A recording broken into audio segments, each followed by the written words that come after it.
मुअज़्ज़िज़ ख़वातीन व हज़रात और अज़ीज़ तलबा, अस्सलामु अलैकुम। ओ लेवल्स 3248 के एक नए मौजू के साथ मैं फ़ैज़ुद्दीन अहमद हाज़िर ख़िदमत हूँ। जैसा कि आप स्क्रीन में देख रहे होंगे कि हमारी आज की इस वीडियो सीरीज़ का मौजू ओ लेवल्स 3248 परचय दोम की दूसरी मश्क कसीरुल इंतखाबी खाली जगहें हैं। एग्ज़ामिनर ने इस मश्क के लिए अपने सिलेबस की आउटलाइन में मल्टीपल चॉइस क्लोज पैसेज का उन्वान तजवीज़ किया है, जिसे उर्दू तर्जुमा करते हुए हमने कसीरुल इंतखाबी खाली जगहों की मश्क के नाम से अपनी किताब बादबान उर्दू में शामिल किया है। ये मश्क 3248 पेपर 2 की दूसरी मश्क है। जैसे कि सिलेबस की जो मुख्तलिफ़ सफ़ात हैं, उसमें इस मश्क के लिए जो अहम निकात या जो अहम मालूमात फ़राहम की गई हैं, उनको जब हम पढ़ते हैं, उनका जायज़ा लेते हैं, तो हमें पता चलता है कि एग्ज़ामिनर इस मश्क से क्या नताइज हासिल करना चाहते हैं और इस मश्क के लिए जांच के जो पैमाने या जो मकासद सामने रखे गए हैं, उसके बारे में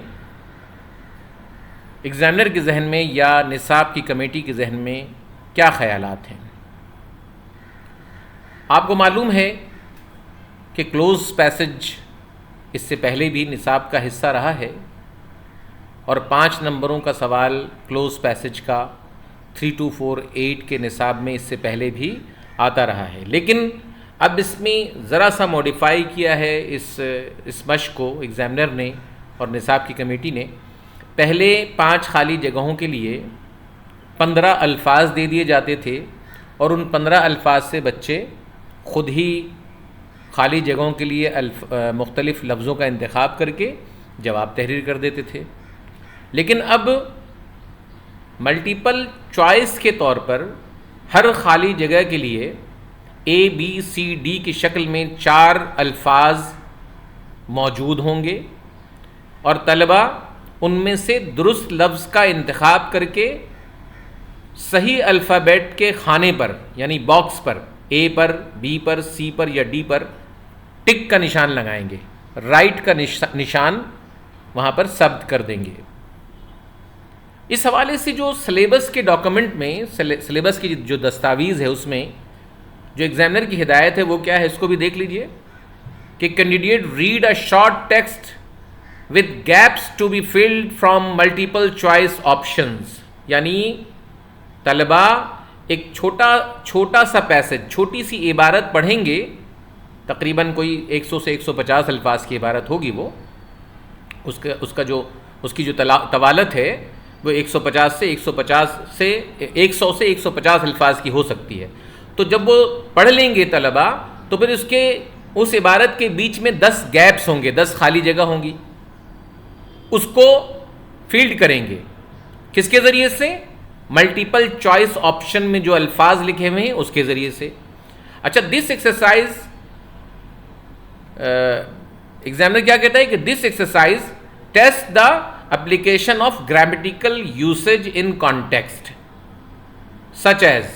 अब सच एज में उसने एक तवील फहरिस्त दी कि conjunction, verb, subject, verb, agreements और कंपैरेटिव, उसके अलावा articles, preposition, post position, nouns, parts of speech के जितने भी जो हवाले हो सकते हैं, वोकैबलरी यानी अप्रोप्रिएट वोकैबलरी, कॉन्टेक्स्ट के मुताबिक ये सारे जो गैप्स हैं वो इन चीज़ों की मदद से पुर किए जाएंगे।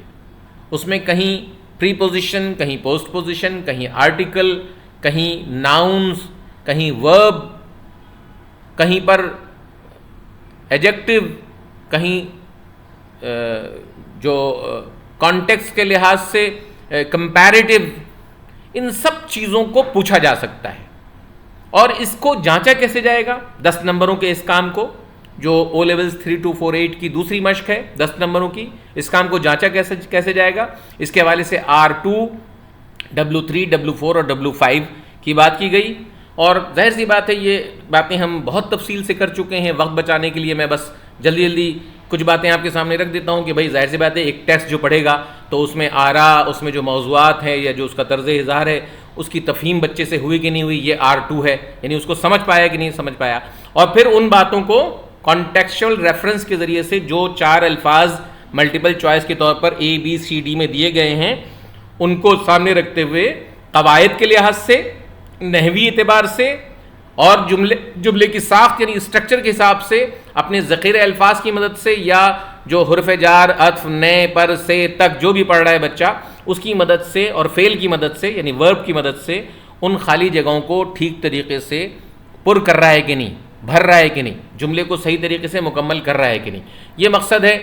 और उसमें जाहिर सी बात है कि दुरुस्त उसलूब और अप्रोप्रिएट जो उसके वोकैबलरी है इन सब चीज़ों की भी ज़रूरत होती है।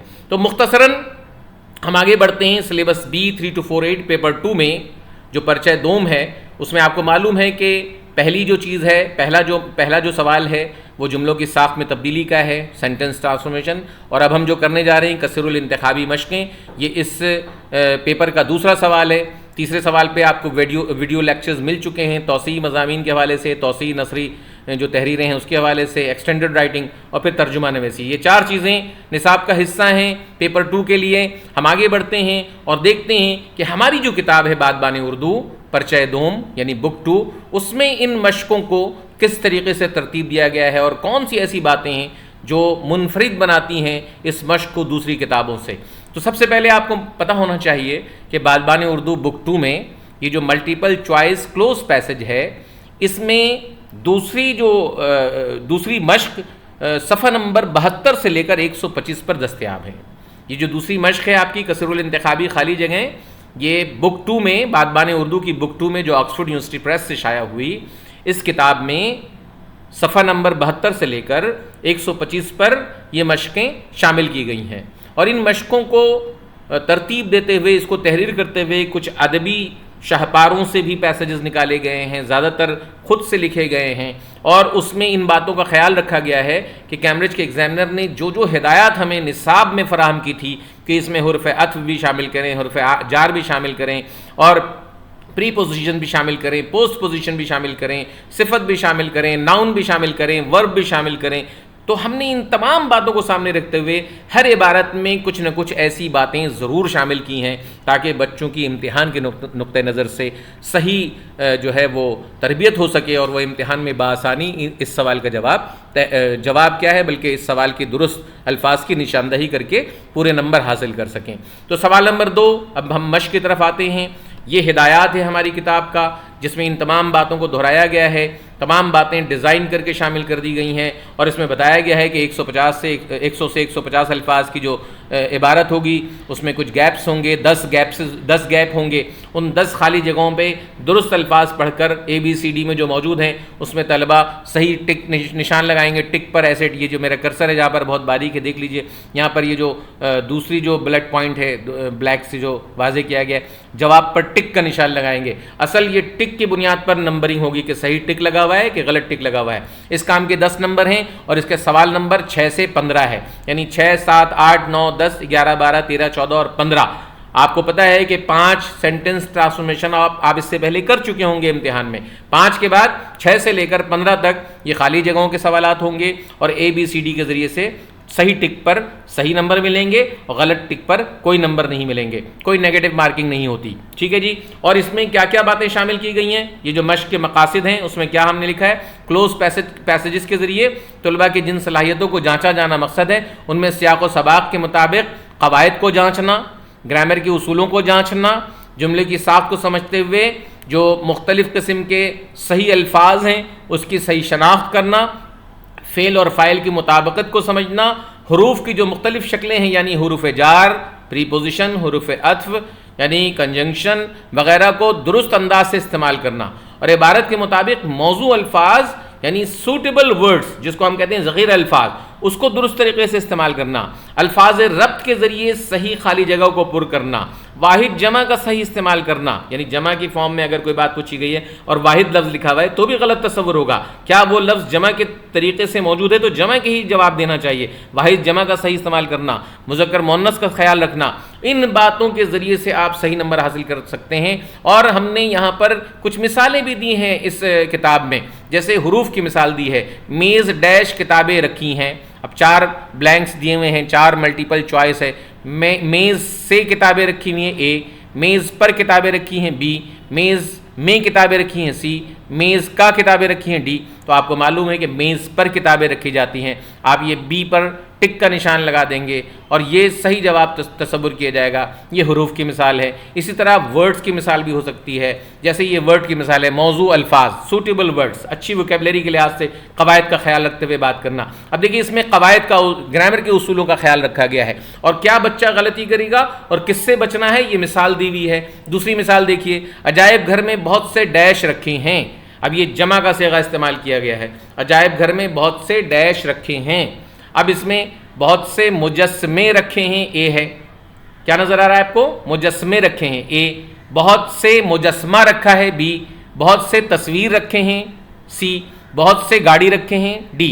ना गाड़ी है, ना तस्वीर है, ना मुजस्मा है। इसमें भी आपको पता है कि बहुत से मुजस्मे रखे हैं, ये ए का जो जवाब है ये दुरुस्त है। तो इस तरीके से बच्चा ए पर टिक लगाएगा और दुरुस्त नंबर हासिल कर लेगा। ये वो काम है जिसे बच्चे को 100 से 150 अल्फाज की इबारत पढ़ के 10 सवालों के जवाब की सूरत में करना है और जिसके ज़रिए से इम्तिहान में उसको 10 नंबर मिल जाएंगे।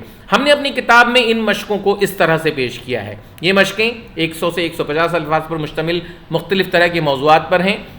उसके लिए 15 यानी 6 से लेकर 15 तक जो है ABCD की शक्ल में जवाबात के लिए अल्फाज और हुरूफ और सिफ़ात के अल्फाज और नाउन और वर्ब ये सब फराहम कर दिए गए हैं। हर मश्क में यही तरीक़ा इख्तियार किया गया है। कभी आप सयाहत के मौजू पे कोई इबारत पढ़ रहे होंगे, कभी आप वर्जिश, सुबह सवेरे की वर्जिश पे कोई मौजू पढ़ रहे होंगे, कभी साइंस और टेक्नोलॉजी के हवाले से कोई मौजू पढ़ रहे होंगे, कभी आप जो है वो मुख्तलिफ जो हमारे यहाँ भाई बहनों में निफाक है, यकजहती की कमी है, उन मौजूआत पर, कौमी भलाई के मौजूआत पर, ये बल्कि ये मौजू तो हमने सरसीद के एक मजमून से ही लिया है, तो इस पर आप जो है कोई मौजू पढ़ रहे होंगे। कभी आप जो है वो मुख्तलिफ जो परिंदे हैं उसकी फितरत के हवाले से कोई मौजू पढ़ रहे होंगे। इसी तरीके से आप एक जो सबक है वो तारीख़ अज़ीज़ के नीलाम घर के बारे में बताया गया है, जो हमारे रिवायती और हमारी जो सकाफ़ती तारीख़ का हिस्सा है इस तरह के प्रोग्राम। तो इस तरह की मौज़ूआत को किताब में पेश किया गया है और इसके ज़रिए बच्चों की उन बातों को जो एग्जामिनर ने इस सवाल के लिए मख्तस की हैं उसको जांचा गया है, अल्फाज फराहम करके, हुरूफ फराहम करके, वर्ब्स फराहम करके, सिफाती अल्फाज फराहम करके और ग्रामर की मुख्तलिफ शक्लों को इस्तेमाल करके। तो अब हम आते हैं जनाब स्पेसिमेन पेपर की तरफ, और स्पेसिमेन पेपर में जब हम इस सवाल को देखते हैं क्वेश्चन नंबर 2 को, तो ये एक इबारत आपके सामने मौजूद है। इस इबारत को अगर हम गौर से पढ़ें और इसके जवाबात को तहरीर करना शुरू करें तो हम देखते हैं कि इसमें बच्चे किस तरीके से इस मश्क को करेंगे। पहली जो मिसाल है वो मौजूद होती है जो सबक का पहला जुमला है उसी से, आजकल के मसरूफ़ डैश में जहनी दबाव और परेशानी से बचना तकरीबन डैश होता जा रहा है। जाहिर सी बात है इसी एक जुमले में पहला जो क्लोज पैसेज है, पहली खाली जगह 6 नंबर वो आ गया है। मिसाल भी मौजूद है, आजकल की मसरूफ़ तरीन डैश में। तो मिसाल में 4 ऑप्शन है, ज़िंदगी में, मसरूफ़ियत में, ज़िंदा में, हालात में। तो आपको मालूम है कि आजकल की मसरूफ़ तरीन ज़िंदगी में, तो ये ज़िंदगी पर टिक लग गया और यही दुरुस्त है। अब इसके बाद हम क्या करेंगे कि मुख्तलिफ जुमलों को पढ़ते चले जाएंगे और देखते हैं कि एग्जामिनर ने उस पर क्या जवाब तजवीज़ किया है और क्या होना चाहिए। तो इसी जुमले का जो दूसरा हिस्सा है, परेशानी से बचना तकरीबन डैश होता जा रहा है, उसके लिए क्या लफ्ज़ दिया गया है, तकरीबन नामुकम्मल होता जा रहा है, तकरीबन नादान होता जा रहा है, तकरीबन नामुमकिन होता जा रहा है, तकरीबन नावाकिफ़ होता जा रहा है। तो आपके ख्याल में कौन से जवाब पर टिक लगाना चाहिए? जाहिर सी बात है नामुमकिन यानी डी पर टिक लगाना चाहिए। देखते हैं कि मार्क स्कीम में एग्जामिनर ने क्या जवाब लिखा है। आप मेरे कर्सर को देखिए तो क्या जवाब है क्वेश्चन नंबर 6 का, क्या जवाब है? सी, नामुमकिन। ये सी आ गया तो सी पर टिक लग गया, नामुमकिन पर, तकरीबन नामुमकिन होता जा रहा है, ये सी है, सी पे टिक लगा दिया और इस तरीके से सी के जब टिक लगा तो जवाब सही माना गया, 1 नंबर मिल गए। बिल्कुल इसी तरीके से दूसरा जुमला पढ़ेंगे। अब इस तरह पढ़ते चले जाएंगे और टिक लगाते चले जाएंगे ताकि काम सिमटता चला जाए। ठीक है, अगले जुमले को पढ़ेंगे। इंटरनेट ने जहां काम में आसानियां डैश की हैं, आसानियां 7 नंबर क्या है, आसानियां ए है पैदा की हैं, पैदाइश की हैं, डाली हैं, आसानियां डाली हैं, आसानियां बढ़ाई हैं, आसानियां पैदा की हैं, आसानियां पैदाइश की हैं। तो आपके ख्याल में कौन सा होना चाहिए? वाज़े तौर पर अपने ग्रामर के उसूल के मुताबिक क्या पैदा की हैं? आसानियां पैदा की हैं। ए पे लिखा हुआ है, टिक लगा देंगे ए पे और देखते हैं कि जवाब क्या है। देखिए क्वेश्चन नंबर 7 में ए पे टिक लगा हुआ है और एक टिक के 1 नंबर और फिर मिल गया आपको। फिर अगले जुमले की तरफ जाते हैं हम, तीसरा जुमला पढ़ते हैं, क्वेश्चन नंबर 8 है उस लिहाज से, और हम देखते हैं कि उसमें क्या जवाब होना चाहिए।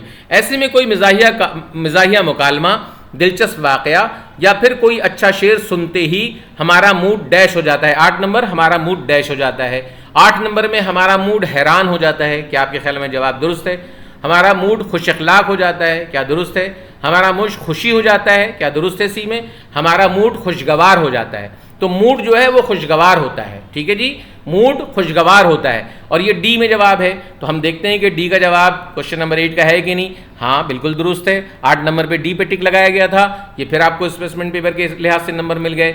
अगले सवाल की तरफ बढ़ते हैं, 9 नंबर की तरफ। इस तरह हम कुछ देर डैश लिए जहनी दबाव से निजात पा लेते हैं।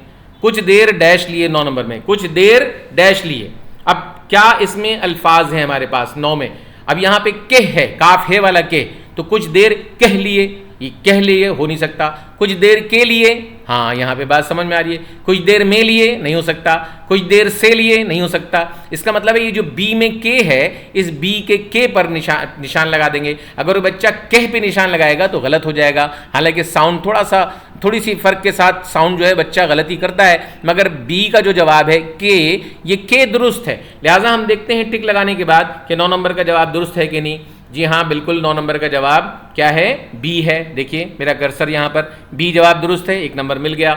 इसी तरीके से आगे बढ़ते हैं। अब हम 10 नंबर पढ़ने जा रहे हैं। क्वेश्चन नंबर 10 में, क्लोज पैसेज 10 में क्या बात की जा रही है? दुनिया भर की खबरों से फौरी आगाही के साथ डैश अब तंजो मिजा और लोगों को तफरी डैश करने के लिए भी इलेक्ट्रॉनिक मीडिया ने अपना नाम मनवा लिया है। अब एक ही जुमले में 2 बात पूछी गई, यहाँ पे बच्चा परेशान होता है। थोड़ा पेचीदा जुमला है, कॉम्प्लेक्स सेंटेंस है और मुश्किल होती है। लेकिन इसका तरीका क्या है कि फौरन एक बात को पहले पूर्ण कर लीजिए, फौरी आगाही के साथ डैश अब तंजो मिजा।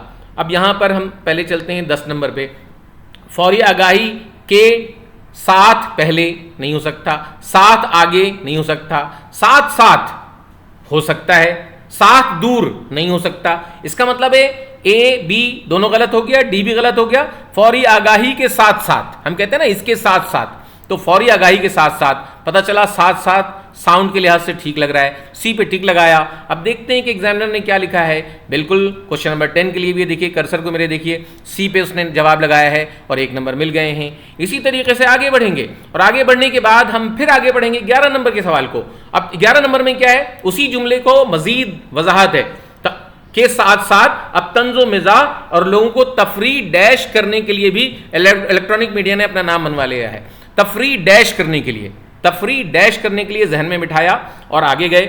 हम देखते हैं कि 11 नंबर पे क्या है? तफरी ज़रूरत करने के लिए, तफरी पूरी करने के लिए, तफरी देने के लिए, तफरी फराहम करने के लिए। अब ये क्या जवाब लग रहा है आपको?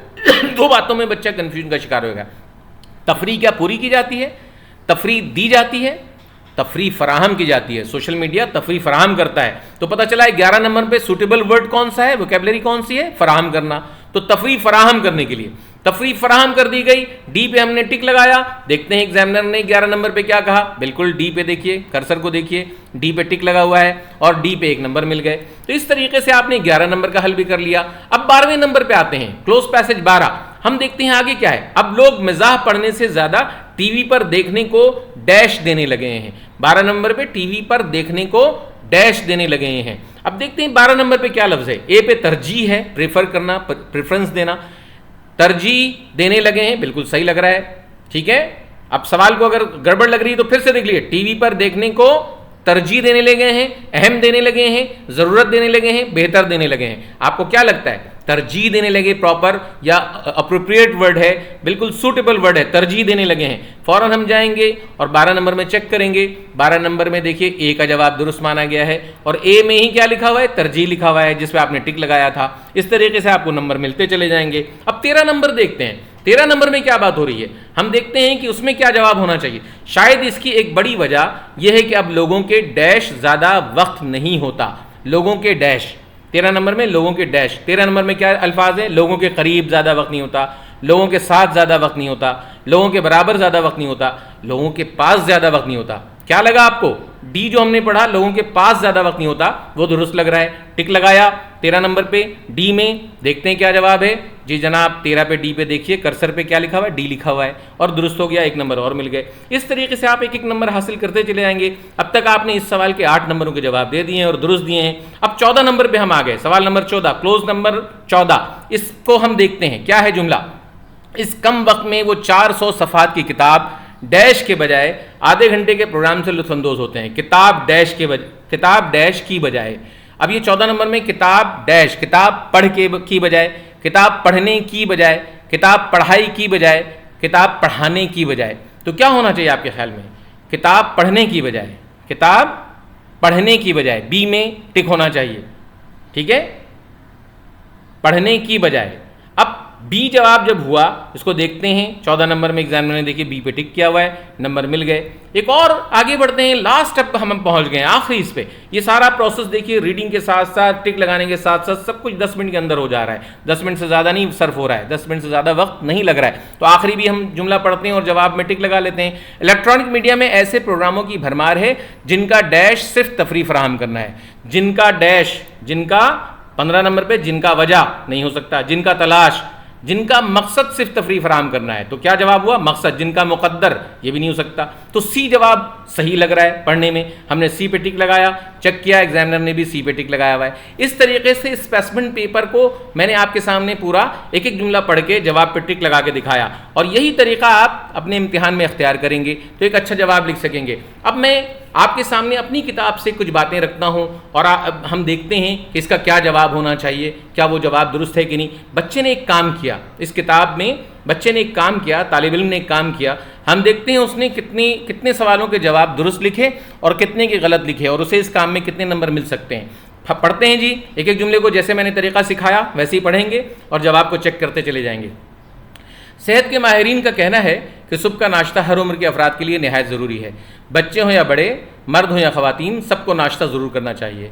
तलबा पर की गई तहकीक से ये बात सामने आई है कि जो वालिदैन अपने बच्चों के नाश्ते पर तवज्जो देते हैं उनकी तालीमी कारकर्दगी नाश्ता न करने वालों से डैश होती है। पहला जुमला आया डैश होती है, तो क्या होती है, पहला 6 नंबर डैश होती है। बच्चे ने कहाँ पे टिक लगाया, आप देखिए डी पे टिक लगाया। खूबी, अच्छा, बुरी और बेहतर, तो जवाब क्या आना चाहिए, छठे पे नाश्ता न करने वालों से डैश होती है, नाश्ता न करने वालों से डी का जवाब है बेहतर होती है। 1 नंबर मिल गए उसको। फिर आगे देखते हैं, हम दूसरा जुमला पढ़ते हैं। नाश्ता न करके आने वाले बच्चे सुस्ती का शिकार रहते हैं, जमात में उनका डैश नहीं रहता, जमात में उनका डैश नहीं रहता। 7 नंबर है, उनका डैश नहीं रहता। अब ग्रामर की गलती बच्चे जब करते हैं तो क्या गलती होती है, देखिए इस सवाल में बच्चे को नंबर नहीं मिले, क्रॉस लगा हुआ है।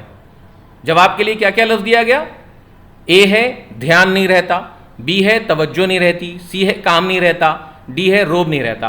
तो अगर हम इस जुमले को पढ़ें तो क्या है, जमात में उनका डैश नहीं रहता, तो उनका ध्यान नहीं रहता, ये जवाब होना चाहिए, ए का जवाब होना चाहिए, उनका ध्यान नहीं रहता। तो ए के बजाय बच्चे ने किस पे टिक लगा दिया, बी पे टिक लगा दिया, तो उसको क्रॉस मिला, नंबर नहीं मिले, उसके टिक को क्रॉस किया गया और दुरुस्त अल्फाज की निशानदेही कर दी गई ध्यान में। तो बच्चे क्यों इस तरह की गलती करते हैं, तो बच्चे का तवज्जो नहीं रहता। बच्चे की तवज्जो तो हो सकता है, का तवज्जो नहीं हो सकता। इसका मतलब है ग्रामर बच्चे को समझ में नहीं आई, स्ट्रक्चर समझ में नहीं आया, कवायद के उसूल समझ में नहीं आए, इसीलिए उसने ये गलती की। बच्चे का तवज्जो नहीं रहता, ये उर्दू के ग्रामर के उसूल है। बच्चे का ध्यान नहीं रहता, ये बात दुरुस्त है। तो यहाँ से छोटी छोटी गलतियों का आगाज़ होता है, तालिब इल्म इस तरह की गलतियाँ करते हैं और फिर उसके नंबर उसके कट जाते हैं। आगे देखते हैं और बच्चे ने क्या ऐसा काम किया है जिसको उसे नहीं करना चाहिए था या जिसकी वजह से उसको नंबर अच्छे मिले हैं। आगे जो पैसेजेस हैं उसमें क्या ऐसी बात है और कौन सी ऐसी बातें हैं जिनका ख्याल रखना ज़रूरी है। तो आगे देखते हैं हम। उन्हें नींद बहुत आती है और वो खेलों की सरगर्मियों में भी डैश नहीं लेते। तो खेलों की सरगर्मियों में भी डैश नहीं रहते, 8 नंबर है।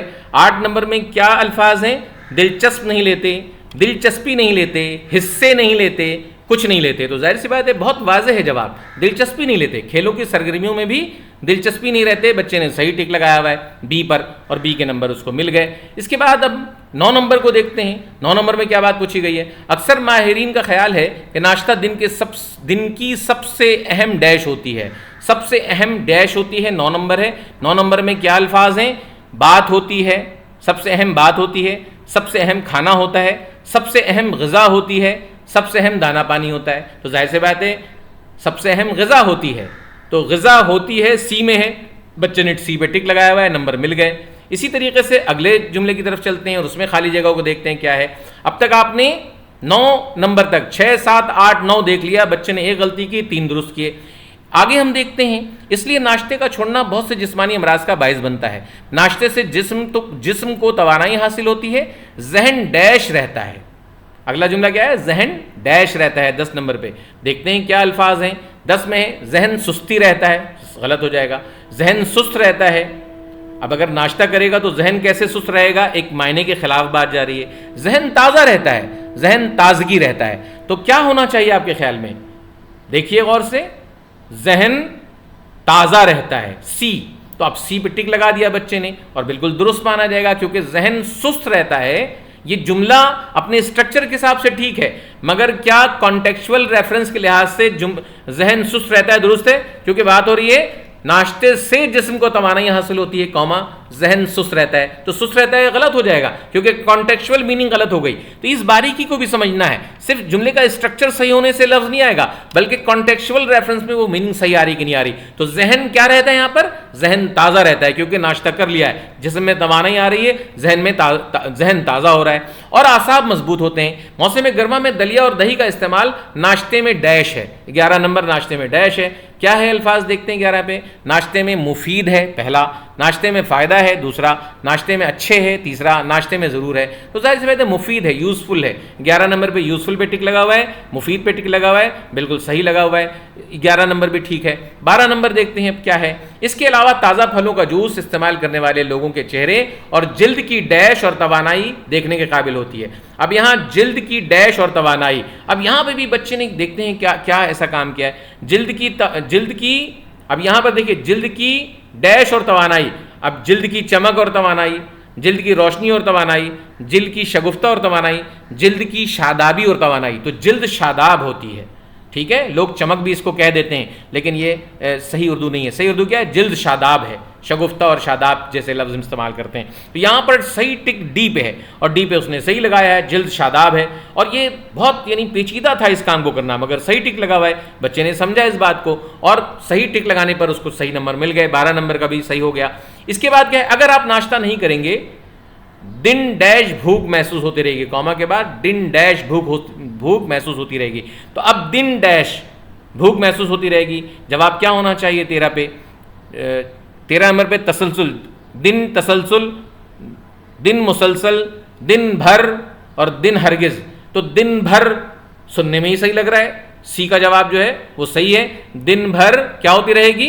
दिन भर भूख महसूस होती रहेगी। तो 13 में क्या लफ्ज आएगा?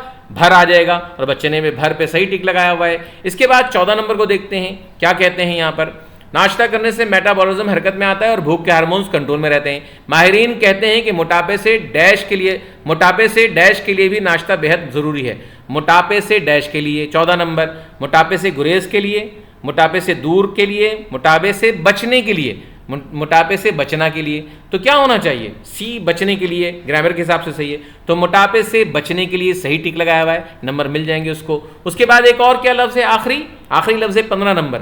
अलबत्ता ये बात जहन में रहे कि नाश्ते से मुराद मुतवाज़िन खुराक से दिन का आगाज़ है। इस बात का हरगिज़ मतलब ये नहीं कि नाश्ते के नाम पर आलती पालती मारकर निहारी और पाए पर हाथ डैश किया जाए या हलवा पूरी के चटखाली ली जाए। अब यहाँ पर एक और मुश्किल काम दिया गया बच्चे को, हाथ साफ किया जाए। ये मुहावरे की ज़ुबान है और यहाँ चेक करना मुहावरे की ज़ुबान एक बच्चे के लिए मुश्किल टास्क था, लेकिन हाथ साफ करना हम अमूमन आम सी ज़बान में भी सुनते हैं। लिहाजा निहारी और पाए पर हाथ डैश किया जाए, अगर हम लफ्ज़ों को देखें तो हाथ गंदे किए जाए, हाथ गंदे किए जाए, तो ये बात ग्रामर के हिसाब से गलत है। हाथ गंदे किया जाए, गंदा होता तो कोई बात भी थी। इसी तरह हाथ पैर किया जाए, ये भी गलत हो जाएगा। हाथ गंदा किया जाए और हाथ साफ किया जाए, तो क्या होना चाहिए? जवाब साफ किया जाए, हाथ साफ। अब बच्चे ने सही मुहावरे की ज़बान समझी और ए पे टिक लगा दिया।